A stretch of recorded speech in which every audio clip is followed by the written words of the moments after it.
2월 10일 토요일 KBC 뉴스 930입니다. 열흘이 넘도록 시카고 지역에 한파가 몰아치면서 낮은 온도에 차량도 부담이 큽니다. 전문가는 출근을 앞두고 차량의 시동이 걸리지 않는 난처한 상황을 막으려면 무엇보다 배터리를 먼저 점검해야 한다고 조언합니다. 정민철 기자입니다. 기상대는 1일부터 8일까지 시카고 지역의 2월달 평균 기온이 112년 만에 가장 낮은 수준이라고 밝혔습니다. 낮은 기온은 운전자뿐 아니라 차량에도 큰 부담, 기온에 따라 특히 배터리 성능이 크게 저하됩니다. 출근을 앞두고 갑자기 차에 시동이 걸리지 않는 경우도 배터리 문제가 대부분입니다. 배터리는 날씨에 굉장히 기능이 저하가 됩니다. 특히 요즘같이 굉장히 영하로 떨어지는 경우에는 이 배터리의 기능이 날씨에 비례해서 굉장히 극강화하면은 배터리의 기능도 굉장히 급격히 저하됩니다. 전문가는 낮은 온도에서 측정한 배터리의 시동 전류량을 표시하는 CCA가 500 이상은 돼야 요즘 같은 날씨에 제기능을 한다고 말합니다. 브랜드를 따져 검증된 배터리를 사용하는 것이 좋고 시카고처럼 겨울 기온이 낮은 지역은 CCA가 높은 배터리를 고르는 것이 좋습니다. 또 눈길의 도로 정체로 와이퍼와 히터 등 전기 장치를 오래 작동하는 경우도 배터리가 과방전되면서 성능이 떨어지고 수명도 단축됩니다. 밤 동안 배터리를 헌옷이나 블랭킷으로 감싸두면 배터리 성능을 유지하고 출근길 시동이 걸리지 않는 난처한 상황을 막을 수 있습니다.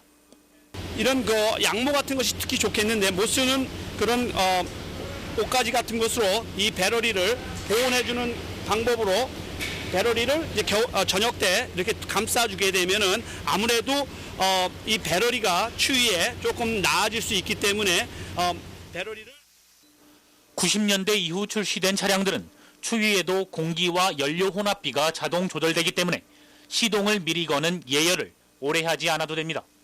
하지만 심한 추위에는 차량 오일들의 점도가 높아지기 때문에 원활한 순환을 위해서라도 예열은 꼭 필요합니다. KBC 뉴스 정민철입니다.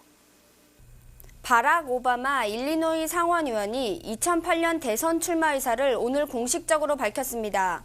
오바마 의원은 오늘 오전 스프링필드에서 링컨 전 대통령처럼 분열된 미국을 통합시키고 국가를 바꿀 새로운 세대를 이끌 것이라고 말하고 워싱턴 정치의 세대 교체와 변화가 필요하다고 차세대 대통령으로서의 포부를 밝혔습니다. 이는 80년 만에 현직 대통령이나 부통령이 출마하지 않는 대선을 맞아 민주공화 양당의 대통령 후보들이 대부분 60대 이상인 점을 감안한 오바마 의원의 대선 전략으로 풀이됩니다. 대선 출마 의사를 공식적으로 발표한 오바마 의원의 행보로 2008년 대권을 놓고 각 후보들의 선거전이 더욱 치열해질 것으로 보입니다. 현재는 민주당 힐러리 클린턴 의원의 지지도가 가장 높지만 대선 출마 의사 발표 후 바락 오바마 의원의 인기가 급상승하고 있는 상황입니다. 오바마 의원의 공식 표명으로 역사상 첫 흑인 대통령 당선 가능성에 대한 관심이 더욱 뜨거워질 것으로 예상됩니다. 오바마 의원은 2004년 상원의원에 당선됐으며 현직에 있는 유일한 흑인 상원의원입니다. 10일이 넘도록 몰아친 한파로 수도관이 얼거나 파열돼 현재 시카고 지역에서는 약 1,500가정에 물이 공급되지 않고 있는 것으로 알려졌습니다. 시카고 상하수도관리국은 기온이 급격하게 떨어지면서 시 전역의 동파로 누수되고 있는 수도관이 급증하고 있다고 밝혔습니다. 2월 들어서만 지난 1일부터 약 5,500건의 물 공급에 대한 시민들의 불만이 시 당국에 접수된 상황입니다. 상하수도관리국 관계자는 신고된 수도관 문제 가운데 절반가량은 건물주의 관리 소홀에도 문제가 있다고 밝혔습니다. 현재 시카고 지역에서는 단수 신고가 접수된 후에도 평균 이틀은 돼야 직원이 도착해 보수에 나서기 때문에 시민들의 불편이 큰 상황입니다. 시카고에서는 어제 레이크쇼 드라이브 인근 29층 건물의 수도관이 파열되면서 지하실에 물이 들어차는 소동이 벌어지기도 했습니다. 경찰은 급히 전기 공급을 차단했고 약 680세대의 주민들을 긴급 대피 조치했습니다. 잠시 전하는 말씀 뒤에 뉴스 계속됩니다. 아씨가 입주 희망자들을 대상으로 2차 임대 설명회를 가졌습니다. 아씨 측은 예정대로 8월까지 공사를 마치고 9월에 8만 스퀘어핏 규모의 아씨 플라자를 개장한다는 계획입니다. 또 부동산과 법률 회사 등이 들어서는 부속 건물을 증축하는 공사도 아씨 플라자 개장 전인 8월까지 마무리 지을 예정입니다. 아씨 플라자에 30여 개, 부속 건물에 20여 개를 더 보태 총 60여 개에 달하는 입점업체가 들어섭니다. 관계자는 이미 40%에서 50%까지 입주자들이 확정됐고 이번 2차 임대 설명회는 회사와 입주자들 간의 최종 계약과 보충 설명을 위한 자리라고 밝혔습니다. 셀러폰하고 컴퓨터가 이 두 개를 다 쓰게 됐습니다. 이분들이 지금 돌아가고 있고, 가방 종은 지금 어벨러블 합니다. 분재나 푸업 가게 어벨러블 하고요. 관계자는 한식과 중식, 일식, 건강보조식품, 화장품과 미용실 등 인기 업종은 이미 입점자가 결정됐다고 밝혔습니다. 가방 전문점과 분재, 비디오 대여점과 떡집 등 일부 업종들은 여전히 입점이 추진 중인 것으로 알려졌습니다. 아씨 측에서는 올해 함께 일할 업주들을 찾고 있기 때문에 일부 업종의 경우는 입점을 만료하기도 했다고 밝혔습니다. 1차 계획에 따라 아씨 플라자의 경우 지난 1월부터 이미 내부 공사가 시작됐고 관계자는 특별한 문제가 발생하지 않는 한 예정대로 9월 개장에 무리가 없다고 밝혔습니다. 원유 생산량과 가격을 조절하는 석유 수출국 기구 오펙은 세계 경제에 큰 영향을 미치고 있습니다. 이번엔 천연가스 수출국들이 오펙과 비슷한 기구인 이른바 가스오펙을 설립한다는 계획을 추진 중입니다. 천연가스 수출 국가들은 오는 4월 카타르에 모여 이 같은 계획을 논의할 예정입니다. 현재 세계 천연가스 생산량은 러시아가 1위, 이란이 2위를 기록하고 있으며 가스 생산량과 가격 등의 두 국가의 영향력이 큽니다. 최근 푸틴 러시아 대통령은 천연가스 오펙의 설립은 흥미로운 계획이라며 높은 관심을 보였으나 이란 측에서는 가스 문제는 생산 국가 간 조율이 석유보다 어렵다고 주장하며 반대 입장을 밝혔습니다. 세계 15개국의 가스 수출국들은 현재 가스 수출국 포럼이라는 협회를 구성하고 있으며 이들 15개국이 전 세계 천연가스 생산량의 40%를 차지하고 있습니다. 세계 경제를 흔드는 석유 수출국 기구처럼 천연가스 생산국들이 협회를 만들 경우 또 다른 담합의 가격 인상이 불가피하다는 우려가 높아지고 있습니다. 한인들의 투자 비자와 투자 영주권 취득률이 전국에서 두 번째로 높은 것으로 나타났습니다.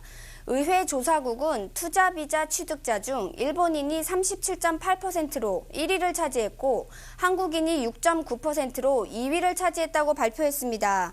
미국과의 통상조약에 따라 한인들이 투자 비자 발급 자격을 얻은 1957년부터 한인 투자 비자 취득자 수는 꾸준히 증가했습니다. 투자비자 발급 건수도 2006년도에만 19만 3천 개로 3년 전보다 3만 건이 늘었습니다. 한편 투자 이민으로 영주권을 취득한 한인들도 전체의 25.4%로 대만에 이어 두 번째로 많은 것으로 나타났습니다. 하지만 투자 이민은 100만 달러에 달하는 고액 투자와 까다로운 비즈니스 조건으로 이용자는 급감하고 있고 심지어 폐지 여부도 거론되고 있는 상황입니다. 투자 비자는 무역인 비자 2원과 소액 투자 비자 2투로 분리되고 투자 이민은 보통 100만 달러, 일부 지역은 50만 달러를 투자하고 영주권을 취득하고 있습니다. 지난달 하원에 다시 제출된 일본군 강제위안부 결의안 채택을 위한 미주 한인들의 활약이 돋보이고 있습니다. 뉴욕주의 한인단체인 한인유권자센터는 위안부 결의안 제출에 민주당 마이크 혼다 의원과 공화당 크리스 스미스 의원을 동참시켜 양당이 함께 참여하는 결의안이 되도록 물밑 작업을 해온 것으로 알려졌습니다.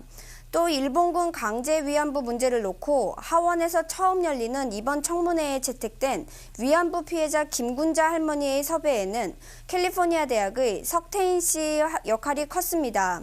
위안부 할머니들에 대한 다큐멘터리를 제작하던 영화감독 지망생 석 씨는 김군자 할머니를 서부 8개 주요 대학에서 강연토록 했고 강연에 참석한 마이크 혼다 의원이 할머니를 증인으로 채택하는 계기가 된 것으로 알려지고 있습니다.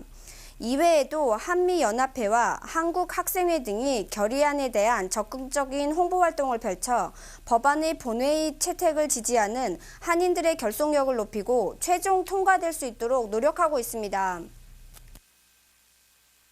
네트워크 뉴스입니다. 새해 들어 LA 지역의 한인 주택 차압 건수가 크게 늘어나고 있습니다.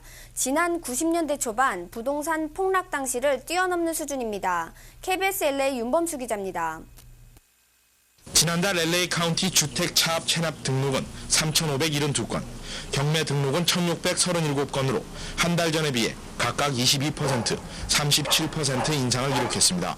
한인들의 차압 건수도 카운티 전체와 같은 상승률을 보였습니다. 문제는 이 같은 수치가 지난 90년대 초반 부동산 대폭락 당시와 같은 수준이라는 데 있습니다. 그동안 꾸준히 제기되어 온 부동산 연착륙 예상에 반하는 것으로 앞으로 차압 건수는 더 늘어날 수도 있다는 우려도 나오고 있습니다. 그때가 보통 평균이 몇 개 쓰냐면은 LA 카운티 경우에 3,500개에서 한 4,500개 그 사이가 왔다 갔다 했거든요. 그랬는데 지금 현재 그 2007년 1월 달에 벌써 3,500개가 넘어섰다 하는 거. 이것은 그 90년도 불경기가 한참 심했을 적에 그때 수준하고 거의 비슷합니다. 새해 들어 무더기로 쏟아져 나오고 있는 주택 차압의 대부분은 부동산 호황 당시에 에쿠리 차익을 노린 투기성 구입 주택이 대부분, 낮은 이자율만 믿은 채 두 채, 세 채의 집을 전액 융자로 구입했던 사람들이 시장 침체로 더 이상의 부채를 감당하지 못하는 것입니다. 특히 코리아타운의 가장 큰 문제는 뭐냐면 소위 1%짜리 론.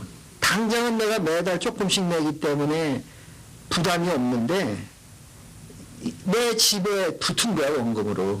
그러니 원금을 올린 데다가 그 이자에 또 이자가 붙잖아요. 이게 눈덩이처럼 커져가지고 포클로저를 안 할 수가 없다는 거죠, 지금 사람들이. 위험 수위에 다다른 주택 차압 건수는 올 하반기 들어 더욱 가속화되는 것을 시작으로 향후 3년간 계속될 것이란 전망도 나오고 있어 향후 부동산 시장 향방에 커다란 변수가 될 전망입니다. 진통제 과다 복용으로 인한 사망률이 갈수록 증가하고 있습니다. 조사에 따르면 지난 7년간 여성과 청소년 사이에 약물 과다 복용으로 인한 사망이 2배 이상 급증해 전체 사망 원인 2위로 발표됐습니다. 1999년부터 2004년까지 약물 과다 복용으로 인한 사망은 8,000명 이상이 증가했습니다.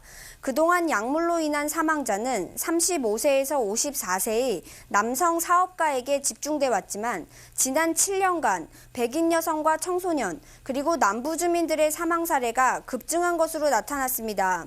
백인 여성의 경우 10만 명 중 5명, 15세에서 24세 사이의 청소년은 10만 명 중 5.3명꼴로 사망한 것으로 밝혀졌습니다. 전문직 여성의 증가와 청소년들의 약물 섭취가 쉬워진 것이 원인으로 분석되고 있습니다. 피해자의 50%가 비코딘과 옥시코틴 등의 진통제와 헤로인, 코카인 등의 환각제를 과용한 것으로 밝혀져 약물 복용에 대한 경각심이 요구됩니다. 사고로 인한 사망 원인 1위는 자동차 사고로 지난 2004년 43,500건의 사망이 접수됐습니다. 날씨입니다. 오늘 시카고는 부분적으로 구름이 끼었지만 대체로 맑은 날씨를 보였습니다. 낮 최고 기온은 15도를 기록했고 남서풍이 시간당 평균 8마일 속도로 불면서 체감 온도는 0도에 그쳤습니다. 밤부터 시카고는 구름이 끼면서 흐리겠으며 밤 최저 기온은 4도가 예상됩니다. 사흘 동안 시카고 날씨입니다. 11일 일요일 구름이 끼고 흐린 가운데 곳에 따라 많지 않은 양의 눈이 내리겠습니다. 낮 최고 27도, 밤 최저 기온은 21도가 예보됐습니다. 12일 월요일도 흐린 날씨가 이어지면서 눈 소식 있습니다. 낮 최고 기온 25도, 밤 최저 기온은 14도가 예상됩니다. 13일 화요일 흐리겠으며 다시 기온대가 떨어져 춥겠습니다. 낮 최고 18도, 밤 최저 5도가 예상됩니다. 내일 시카고 해 뜨는 시각은 오전 6시 54분, 해 지는 시각은 오후 5시 17분입니다. 이상으로 2월 10일 토요일 KBC 뉴스 930을 모두 마치겠습니다. 감사합니다.